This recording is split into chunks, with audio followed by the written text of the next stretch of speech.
there everyone, welcome back to another episode of Tech Basics. In this video, we will be learning how to change language on TokenPocket. You can easily change the language on your TokenPocket wallet app. First of all, open up the TokenPocket application on your mobile device and make sure that you are signed into a wallet.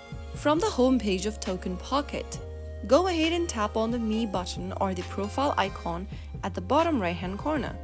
From your profile page, tap on Settings.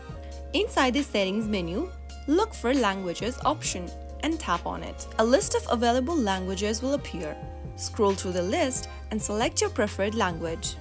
After selecting the language, tap on Save at the top right, and you will then be able to see that the app has automatically updated to display in the selected language. If prompted, confirm the change and the interface will switch to your chosen language. That is how you can easily change your display language on TokenPocket wallet. If you found the video to be helpful, go ahead and give us a thumbs up.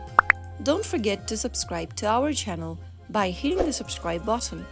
Press the bell icon so that you'll never miss another upcoming upload from us. I will be back again in the next video. Thank you for watching.